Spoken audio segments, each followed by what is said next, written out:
Kia ora and welcome to Constellations and All That. I'm your host, Tracy Cartwright, and together we will be exploring the world of family constellations with facilitators and clients from around the world, looking at different perspectives and experiences in the work, having a cup of tea and just chatting with some friends around their experiences in constellations. We'd love for you to join us. I hope that you enjoy this series as much as I have loved making it.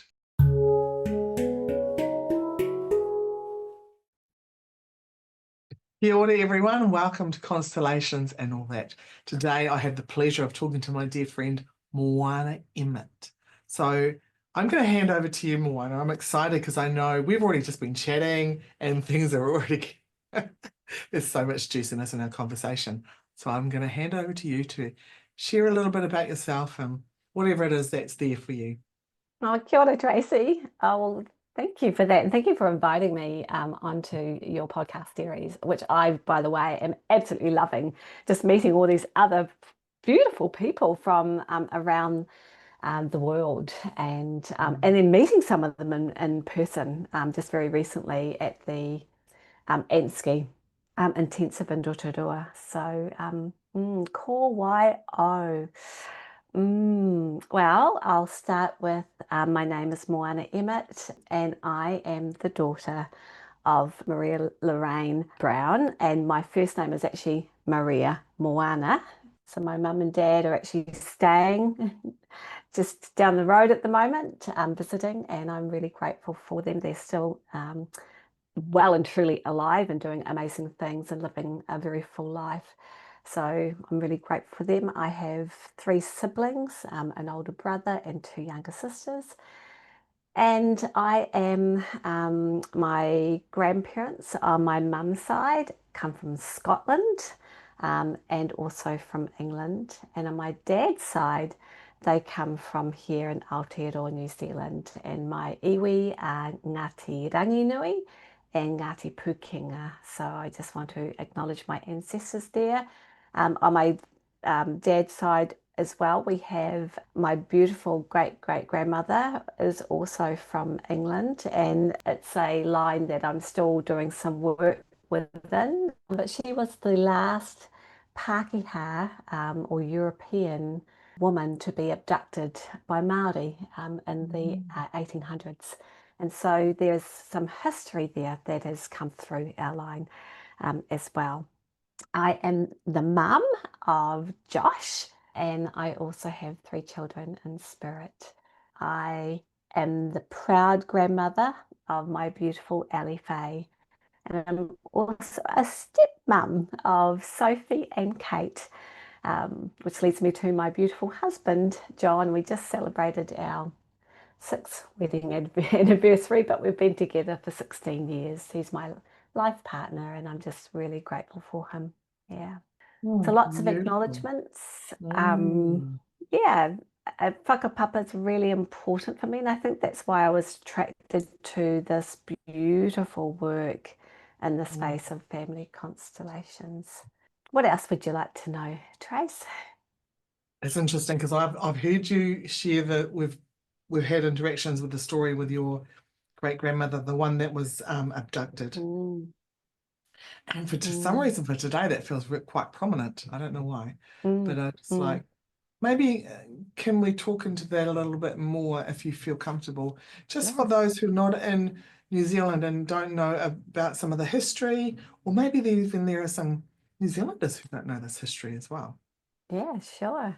So her name was Caroline Perrott, and I'm still finding out more information about her parents and that line. So the story of Caroline Perrott has been passed on, and so she was my grandmother's grandmother.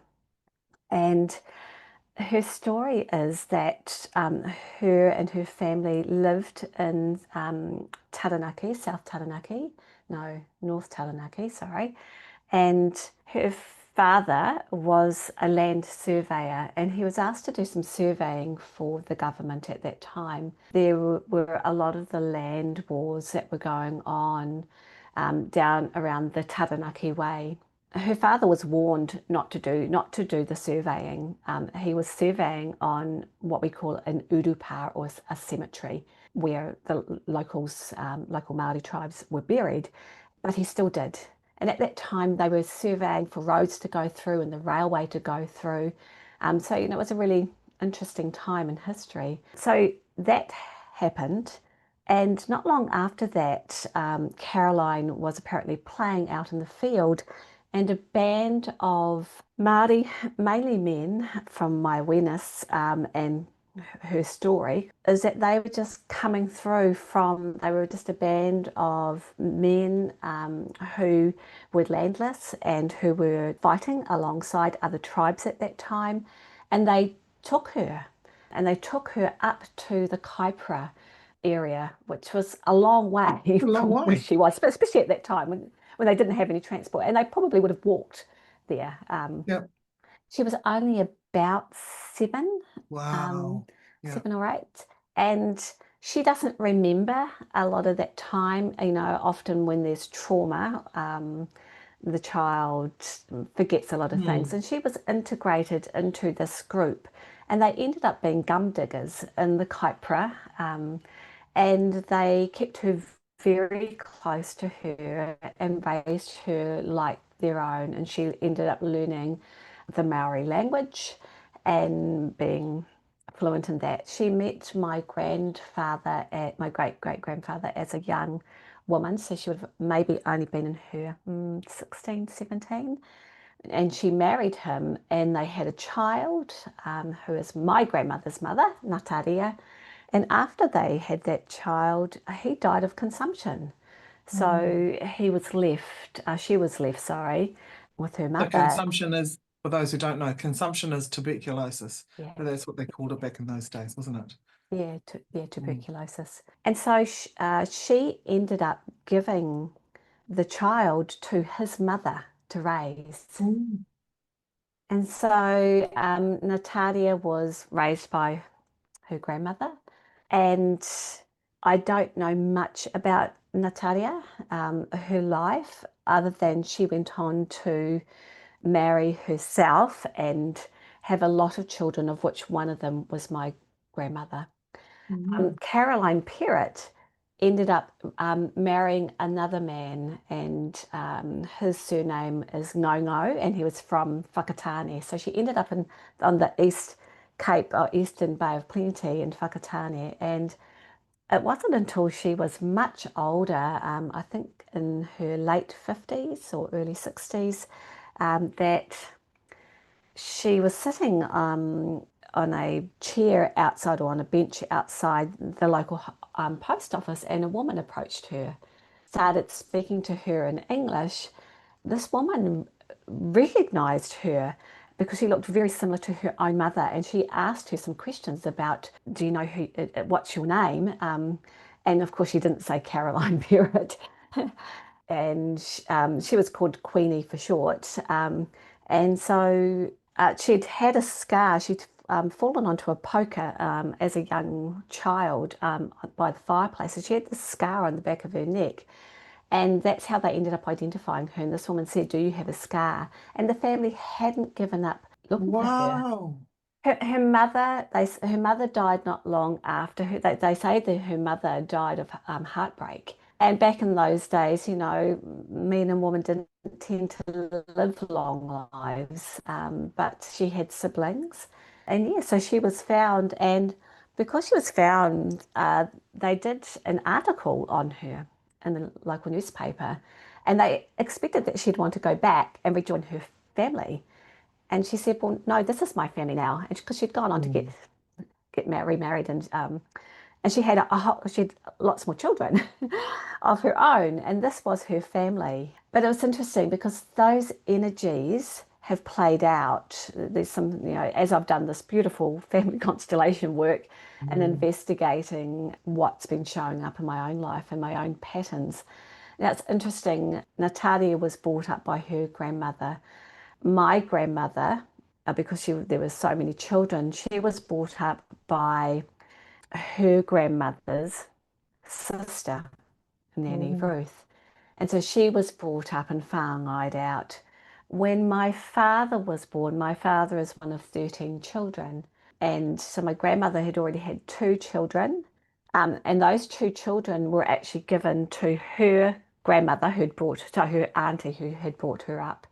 And then she married my grandfather. So those 2 children were to another man. They're my father's half siblings.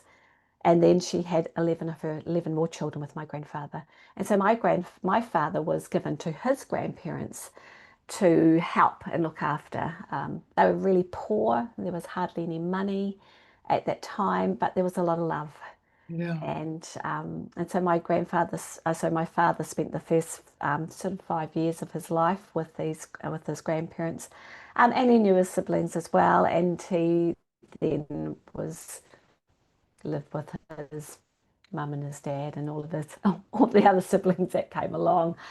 Yes, and then I had my son, and I ended up just my circumstances living at home with my mum and dad, and mum and dad helping me to raise my son as well. So when I look at patterns and what's happening, I see some of those themes playing out.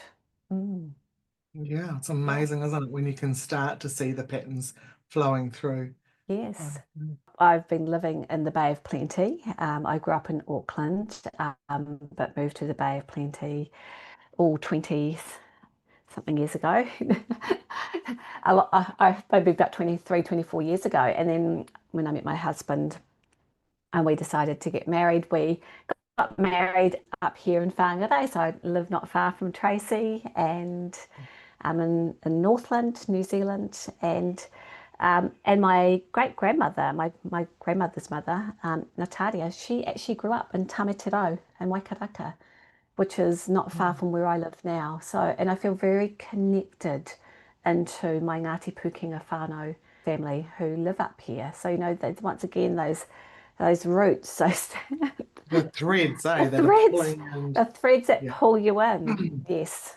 Yeah, just absolutely amazing. And I feel very connected now. It's been hard living here Yeah. because of what's happened on the land here. But so grateful to be living here because a lot of things have happened here that have really changed my life. And one of them being meeting you, Tracy. Beautiful. Thank you. It's been, Thank you. we've had a lovely journey together, haven't we? We've only known each other for 3 years, maybe, and a lot has happened in that time already. A lot has happened in that time. I met you at the Matariki Yoga event. Yeah, Yes, that's right. yes. That's right. And our friend Cameron Tukapua introduced me to you and said, "Oh, look, there's Tracy." I said, "Tracy Cartwright," because we'd been Facebook friends for actually probably a couple of years, and I knew a lot about you, and I knew that you did family constellation work, but I'd actually never met you in person. That's right. And I remember saying to you, "Oh, well, what are you up to? What are you doing?" And you said, "I've actually got a workshop on tomorrow here." At the yoga centre, would you like to come? And that's how I That's right. came. That's how I first connected in with family constellation work, and I just knew I needed to be there. And really, from that day forward, some deep healing started to occur for me. Yeah. Beautiful. It calls you, I believe this work calls you, well, it's soul work, isn't it? And if your soul's asking for it, sometimes you don't realize your soul's asking for it and it finds you and calls you anyway. That's right. Knock, I knock, want knock. to come back to something that you said just before, and this is just for clarity for our listeners that aren't in New Zealand. What does whāngai mean? I know what it means, but I'm just clarity Mm, for mm. the listeners and the viewers that aren't based in Aotearoa. Yeah. So whāngai means somebody else is going to take care of you. They're going to look after you. They're going to raise you and bring you up, which is a little bit different from adoption. Being whāngai'd is very common in our Maori culture. And often children may have been given to a couple who may not have been able to have children of their own, or more likely it was there's just so many children Yeah. that other family members will step forward to take care of that child. Yeah. Or the mother may have died in childbirth.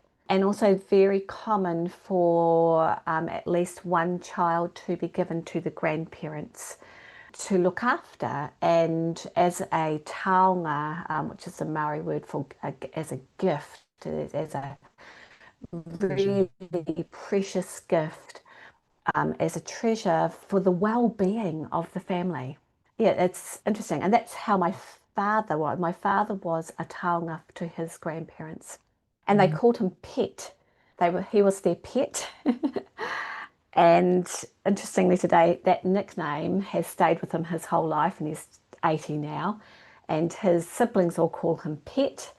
And yeah, and he's known right around his whole family. My dad comes from a very big extended family as Pet, and my nickname's Bub, and so I've been known as Bub. All my nieces and nephew call me Auntie Bub. Yeah. Or Auntie Bubby, and my cousins all call me Bub. So if someone's calling me Moana, they often only know that that's my only name. Yeah, and if they call me Maria, I know that they don't know me at all, and I've either done something wrong, or I'm about to get into trouble, or I'm at university or something. Yeah. But yeah, whāngai, to whāngai is to feed, to nourish. To nourish, To care for.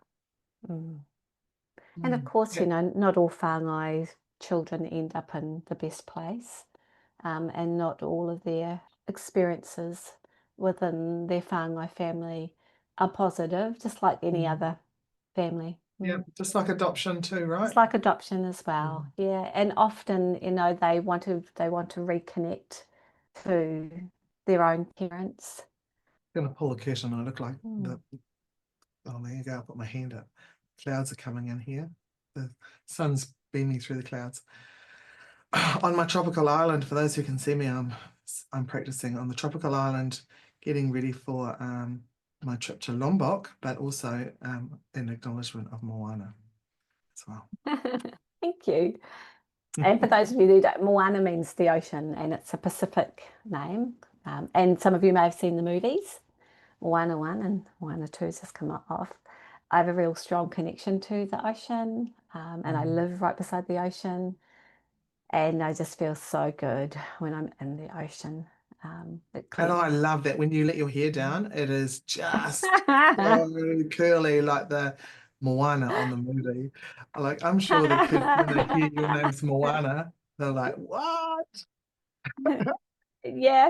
Especially if I've got my hair out, they nod, and then we belt out one of the songs. You know the songs? Yeah. Exactly. I'm just having some of your beautiful cacao. Oh, yeah, I've just had some too. It was so good. I've got batch 88, so I'm not sure what was in batch 88, but it's been a goodie. Yeah. Do you want me to tell you? I just happened to have it handy on my phone because I was looking up. Just bear with me, guys, because I was looking up my own, because I've just had batch 91. Would you say 88? Sacred union. Well, this is good for you and John. The masculine and feminine awaits you now. Say yes to my gifts of psychic development. I'm grounded and at peace within my family. A heart awakening, soul meditations, freely releasing old blocks and patterns of positive vibrations and unconditional love, supporting one's body, the inner faith through the darkness, the wise sage. Let go of control, surrender, and fully knowing that you are fully supported by life. Wow, it's an amazing infusion. I say yes to that.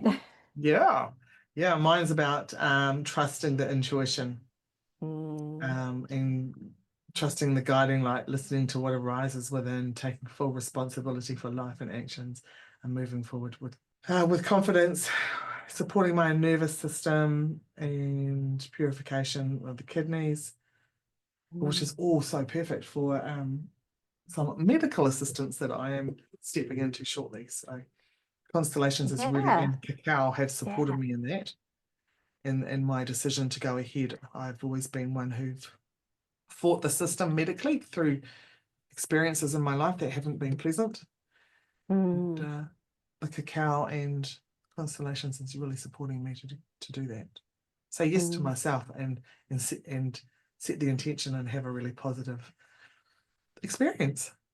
Mm. Yeah, I'm so pleased that you mentioned that. You know, that the space of allowing modern technologies to assist us, Mm. and to also be in a space where you're willing to be assisted. You know, where the frequency of being willing to heal is just paramount. This morning, I've been thinking about my own healing, and one of the things that I thought, well, now what might I share with the listeners that's really become right up front for me. You know, when something comes in, tries to give you information, and it's so clear. And I was in a workshop with the wonderful John Whittington. Mm. I did one of his 2-day workshops recently, and So we, nice. yeah, yeah. And we looked at safety. So we were looking at the space of, it was a coaching constellation workshop. So, I'm growing my coaching skills, Mm. and looking at setting up the environment for the client to feel safe in, first and foremost, and also for me to be safe in, as the facilitator or the coach. And he put a physical safety rope around me, and I was sitting in the middle. I was being the client. And for the first time in this lifetime, I felt safe. And I had Mm. no idea that this is how feeling safe actually feels. Mm. So, the power of this work. So, we were already in the knowing field. And so for me to be sitting in this space, and for the space of feeling, this actual physical representation, the somatic effect of me and my body was just indescribable Mm. and life-changing. And so I went, oh, wow, this is amazing. And how many people go throughout their life not knowing this feeling? Like many people, I've been affected by life and all of its intricacies, the good, the bad, the Mm. ugly, the fugly, and have experienced a lot of trauma in my life from a very young age, and not been aware of that. So, you're not even aware of that safety part.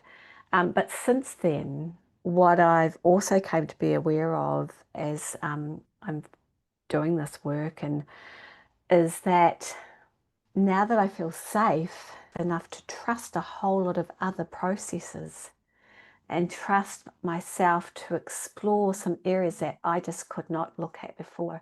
And I used to make myself wrong for. It's just like, oh, yeah, no, I don't look at that. That's too hard. Or I wouldn't even acknowledge that, it was just too hard. But actually, no, it was just not safe. And we know that from a very young age, we do all sorts of things to keep ourselves safe, but we're doing it from the space of being a child, or even pre-verbal. Yeah, Yeah, and like you say, we don't even know, right? We no, don't know that we're not fully feeling that because we've never felt it. So it's like we don't know what we don't know. yeah, And then to have that experience of feeling it, it's like, yeah, holy fig knuckles, like this is what it's really like. yeah, Right. yeah. And I want to loop back too, because as we're speaking, Tracy, and I'm so pleased that you brought up about my great great grandmother, Caroline Perrott, because now I'm seeing in the field, Mm. wow, she was not safe. So I wonder, for her to even to have been taken in the first place, what had Mm. happened within her family system. Yeah.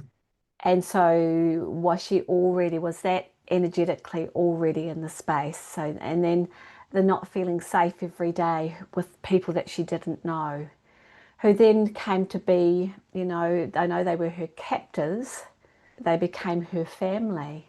So, you Yeah. know, the dynamics of that. And then, of course, to have it, you know, to have your, to have that loss of your first husband, to have a child, to have to, the loss of that child. Woman didn't really have a lot of choices. I'm And seeing, particularly a woman feeling in this, her position, right? As well. yeah.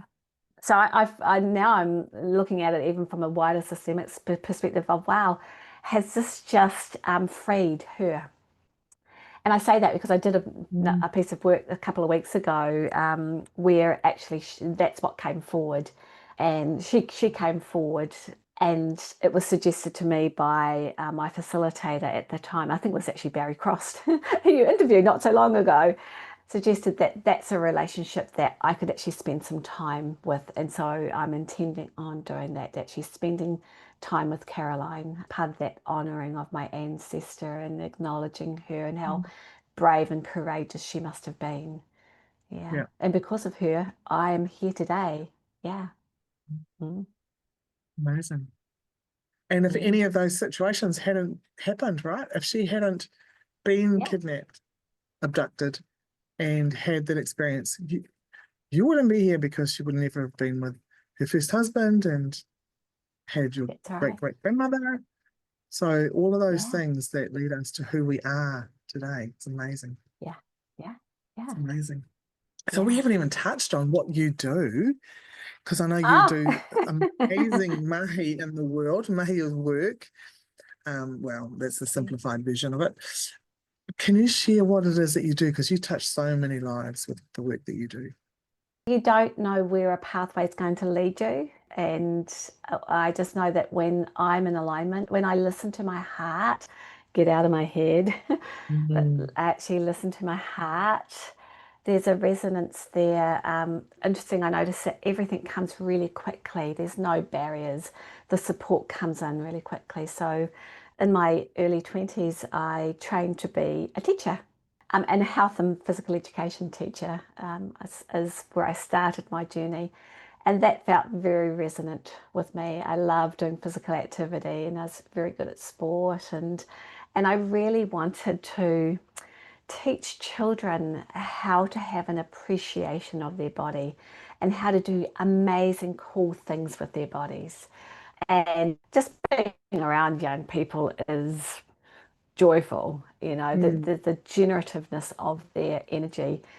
And I ended up teaching, of course, teenagers, and I'm going to say they're the hardest I was to going to say that. teach. Yeah, Um, there's a lot going on there. but most there's a lot going on there. But having you know experienced my own struggles as a teenager, Mhm. is I mean, oh, you know, if I was their age again, these are all the things that I'd want to know.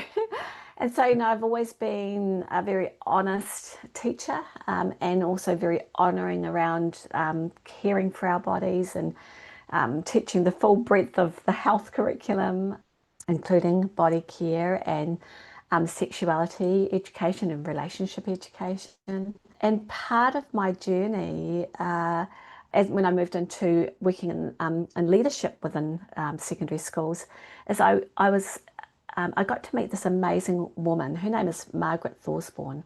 She's become a very dear friend of mine. And she trains people in restorative practices. And I did her 3 day training, and it changed the trajectory of my life in education. That training made it really aware to me that there are so many young people and adults too who are looking for opportunities for restoration and reconciliation of things when things go wrong. And it also made it really clear to me that how do young people end up in spaces and places where there's pain and trauma, where they're either causing harm to others and usually they're harming themselves as well. And how do we address that in a relational way, in an honouring way? And so this body of work emerged. And I'm not saying that I ran after it, it's like it emerged. And I Mm. was positioned into places where I got to grow into those places and get the experience of working with young people when they did terrible things, high level, terrible things, to actually support them in a way of process. It's more than a process, in a way of being able to acknowledge putting things right for themselves and putting things right with others, and being able to have the support to be responsible and accountable, whether they meant to harm anyone or not. And being willing to be able to, when they have been harmed, being willing to be able to, or being able to, be able to have that honest conversation with the person who's caused them harm, and to be able to talk through how they've been affected and what needs to happen to put things right. And if they can't put things right, how can they still move on in their lives? So your role is teaching others how to initiate this practice, or there's only one Moana? Well, that's how I started, Yeah. was doing that. And then I was really lucky. I work for the University of Waikato here in New Zealand, and they hold a contract with the Ministry of Education here.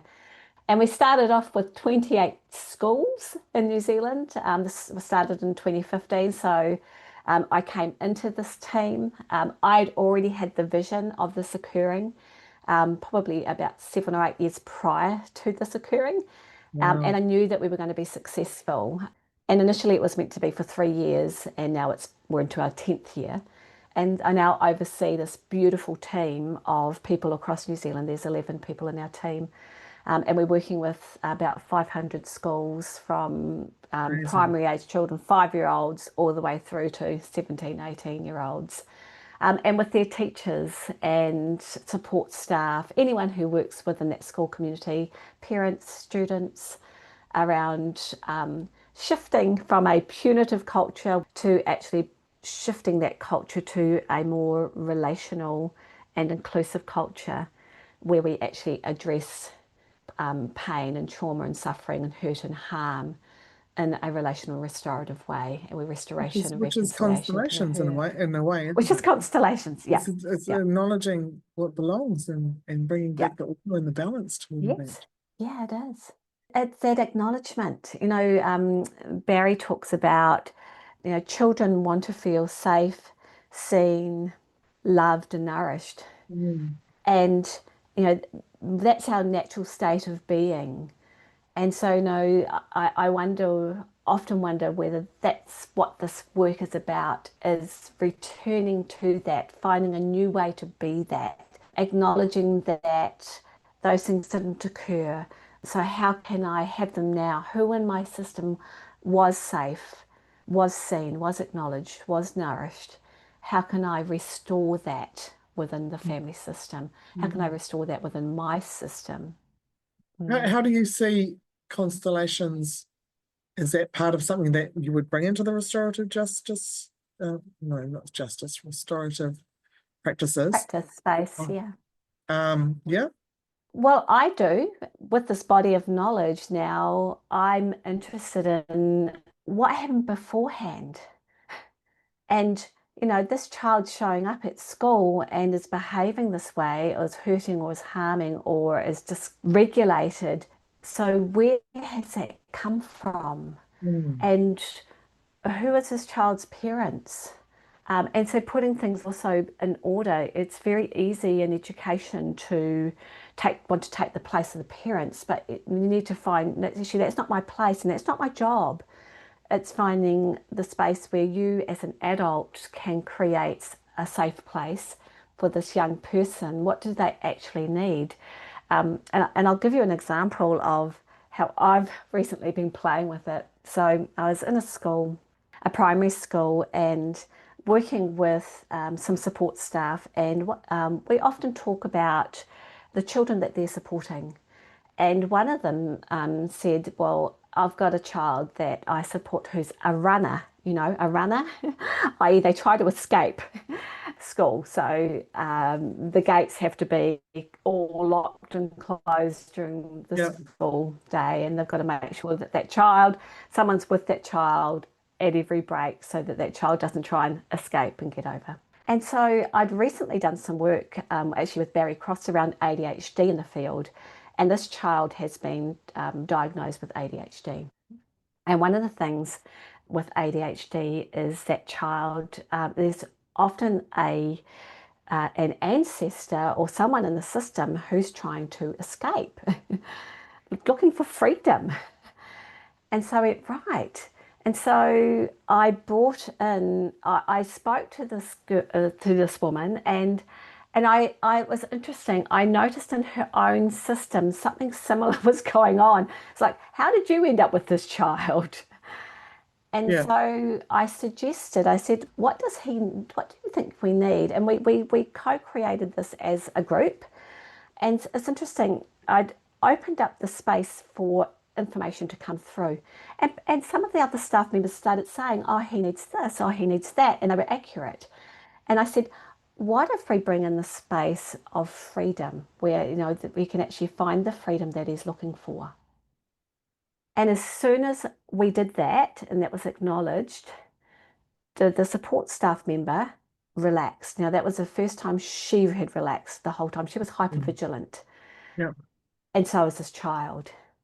And so now she's relaxed because there's a representative for a safe escape, not being chased anymore.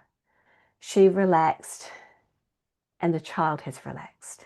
So I've yet to catch up to see what else has happened, but that's where the power of this work is. I've also had another student who, interestingly, I came into the classroom just to sit down and observe what was going on for these 5-year-olds who were rolling around on the carpet.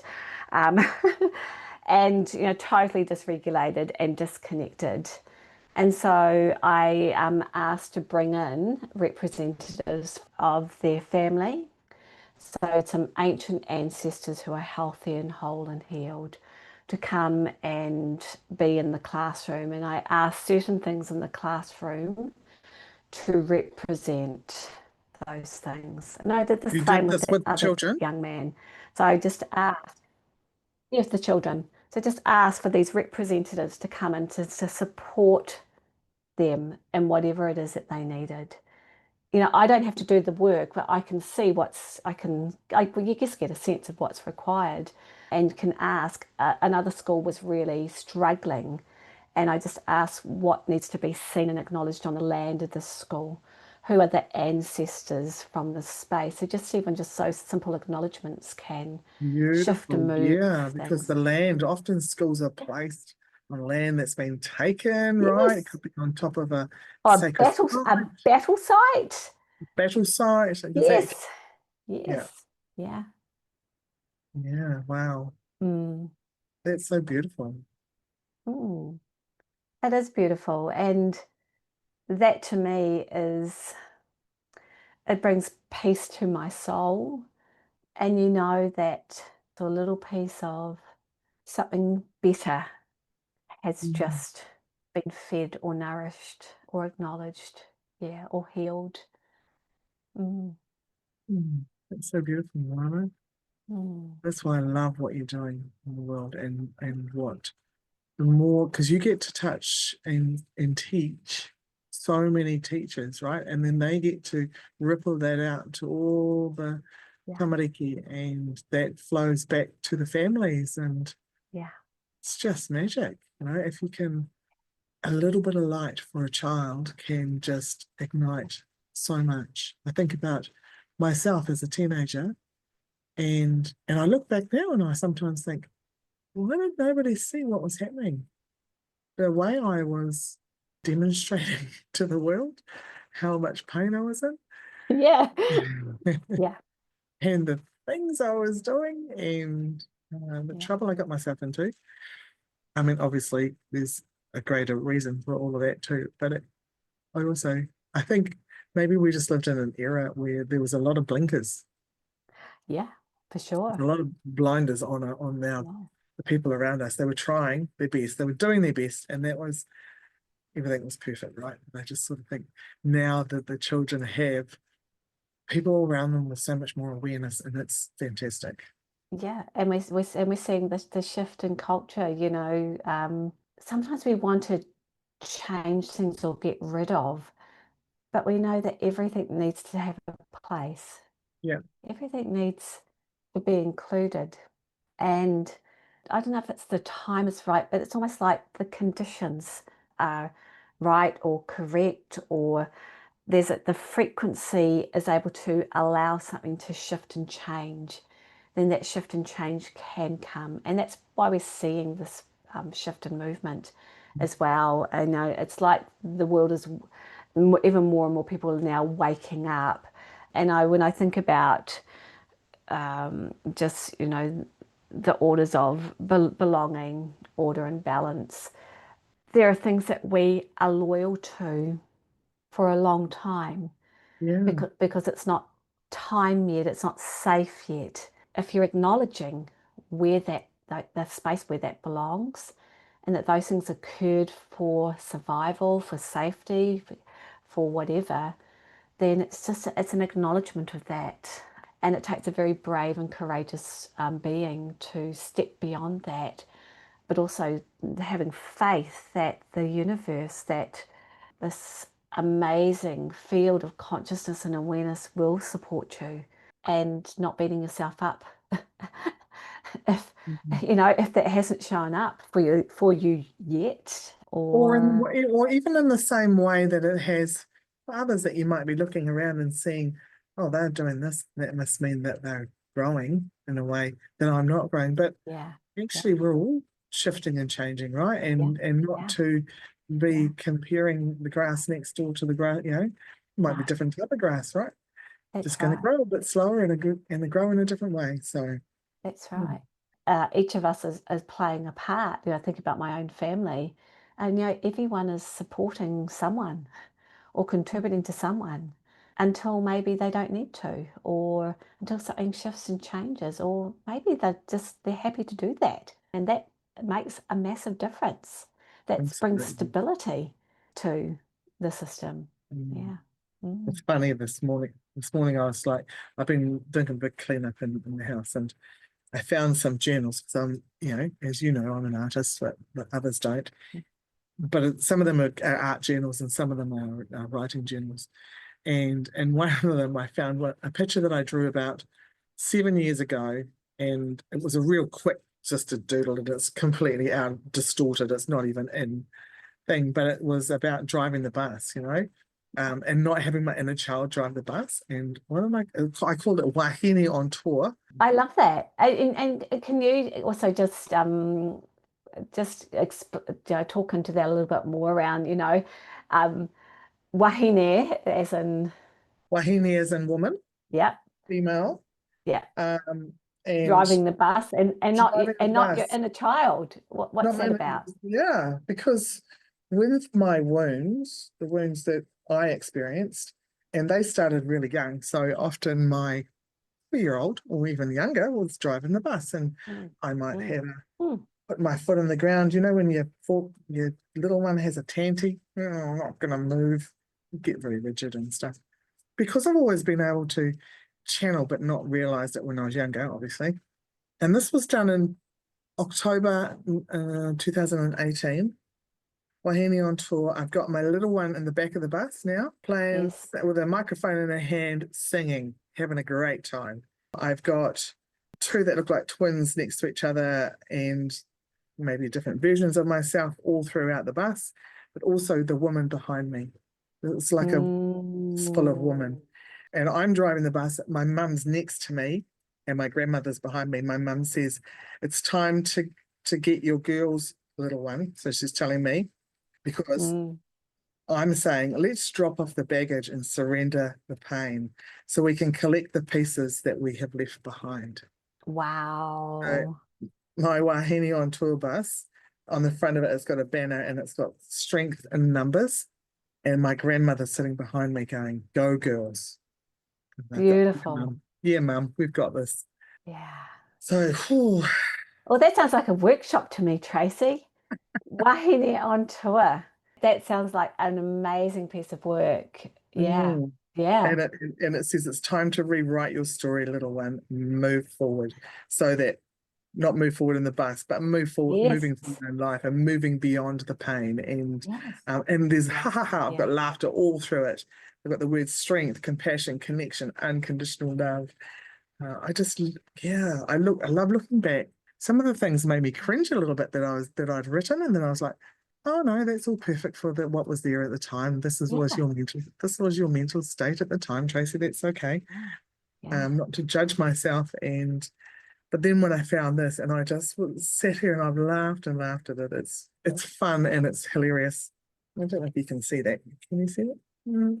This is a piece of work. Like for me, it's like it just wants to emerge. How many of us are Mm. sitting in the back seat of the bus, or actually sitting in the luggage department, or it's still on the side of the road, and somebody else is driving your bus around, and you're still sitting at the bus stop. Nobody picked you Yeah. up. Well, Mm. that's so funny because that was such a story in my life, right? I got forgotten quite a few times, like Mm. literally forgotten, left places, different Oh things wow. Oh well, there left you out. go. So having my own bus, doing for myself what my mum and her mum were not able to, my mum wasn't able to do for Yeah. me, what her mum wasn't able to do for her Yes. and her mum and so on. And I, seeing that pain and yeah, Yeah. yeah, exactly.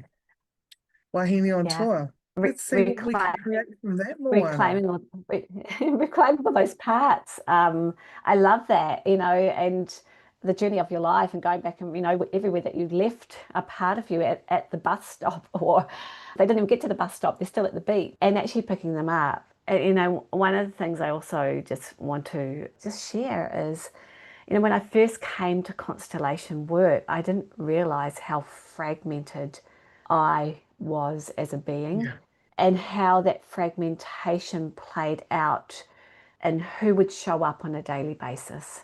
So, talking about the inner child, or my 5-year-old, my 4-year-old, my 3-year-old, my 2-year-old, and then wondering, making myself wrong in parts of my life where I know I was inappropriate, but it's like I had no control over it, or I couldn't even tell you who was in that space. And yeah, then also being aware of who I was entangled with was actually, so, because I wasn't fully present, and I'm entangled with some of my ancestors or other energies, and how then that would just take over and play out in my life. I'm not driving the bus here. Through to today, and I also want to acknowledge that Tracy is my teacher.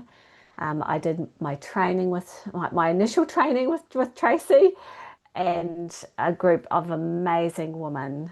We just sort of nurtured each other into mm, a space of learning about doing this work and being this work, going on our own healing journeys with each other, and having that support and safety of that Tracy creates in your workshops and your classes. And I mean, I look at how far we've all come today, and it was only in 2023 that we did that training. 2023? was it? It seems like Yes, longer than because it that. wasn't last year. We were the group beforehand. It seems such a long time ago. But in Mm, that training, Tracy, you helped me to find my adult, and I was able to come forward. I mm, had no idea what an adult, being me, the adult, felt like. So it's very similar to the feeling safe. So you helped me to find my adult, and then for my adult to be nurtured and nourished, to be able to come forward, to start living my life actually as an adult. Yeah, mm. still playful, but actually in a more healthy and whole way. And for those parts that had fragmented, for those to be able to find their way back to wholeness. And today I just think Yeah. about how much healthier and more whole I am as a being, and then the healing that's come for my body with that. Yeah. I mean, because obviously we're growing and we're evolving and we're adulting, but Mm. we're always having that child drive the bus or the Yeah, victim drive the bus yeah, or yeah, the perpetrator in us drive the bus, right? yeah, There's yeah, something else because we're bouncing, we're pinging between those.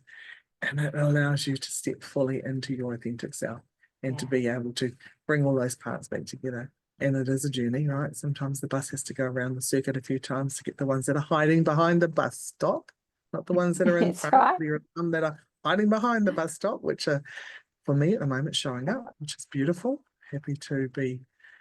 Yeah. I'm really pleased to be able to look at some of those layers because they've haunted me. Yeah. So, Yeah. And it's safe for them to get on the bus now. Yeah. Yeah. And, you know, just and all of the resources that are on the bus. Absolutely tap into all that knowledge, the wisdom and the strength from the ancestors. And also you can have a little bit of what would Tracy do on the bus? Yeah, that's right. What would Tracy do on the bus? What would Bert Hellinger do on the bus? What would, you know, some of the amazing teachers Shavasta do on the bus? Yeah. Exactly. So I tell my my trainees, Mm. if you get stuck, just answer that question. And then something might pop in. Yeah. Yeah. Or what the fuck? Yeah. That's another good I question. love that. Yeah. Yeah. And the willingness to ask questions and to not have to know the answers to any of it, just for, you know, to trust the field, to trust the space that something will emerge, and to trust yourself.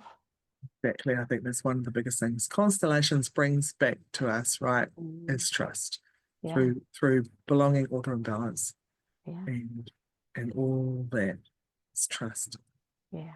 And so what have you got coming up next, Tracy? I've got quite a bit coming up actually. My next round of training starts Yes. on the 16th of May, and that is my biggest group so far. Wow. Yeah, I'm like, okay, so this is all in perfect alignment. I've got some more online courses coming up because I've also got an operation that I shared earlier. It's a medical procedure coming up. So I'm like, okay, how can I do that is still going to be productive and that I don't have to go out and do physical things because I need to rest for about 6 weeks. So yeah. It's honoring of you and your body. And and the adventure and the journey that you're on, you know, the adventure that you're on. I'm also off to, so what did we say, 10 days time I'm off to Australia. I've taken myself back into a foundational training program with Maria Dillens and Tan Meyer. Again, following the calling of my soul. You know, I've been doing this work for a long time and people are saying, why are you doing this foundational training? And I'm like, I don't know. My soul's asking me to do this. And it's great because I'm coming in at a different level. And I think this is part of allowing, because I'm a different being. So I'm coming in and learning new things that, you know, Maria's teachers are different to my teachers. So I'm going to learn things that I haven't learned before. I'm doing that. And then on the end of this next trip to Australia in May, I'll be in Kangaroo Island. Alongside, there's 5 other facilitators. Robin Banks, who's here from Whāngai, and she'll be doing some creative art. Oh, beautiful. Sessions. Oh, she's beautiful. She is beautiful. Fiona Douglas, who is the creator of Sacred Vessels, she'll be bringing in, I've also introduced her to the cacao and the Solomon Islands of Papua New Guinea. So she has her own brand of cacao. So she'll be bringing that through. And we have a couple of other beautiful women from Australia who I haven't met in person, but they've got some delicious offerings as well. So that's in Kangaroo Island. Wow. Yeah, there's a lot coming out. And Lombok. Retreat in Lombok, which is the island next to Bali with Susan Oshwager and Denise Warner. And I've been invited to present in Mexico. So, wow. So Mexico on the cards with potentially, and if anyone's interested in this is I'm putting this out there now, that there'll be a guided, we're going to go around through the cacao trees. There's some exploring through there and through the temples and the ruins around maybe Chile on the way through and then up to Yucatan as well. So as well as and very sacred spaces, like just amazing sacred spaces. So I wonder what like the sacred energy that still sits within the space of consciousness and in the field. I wonder what healing is available and possibilities and gifts. And what about yourself? What have you got coming up? Because I know you do other things other than what we've just spoken about. So what have you got Yeah, coming up? I do. That's a great question. When I look at my diary, it's just like, oh, it seems very full.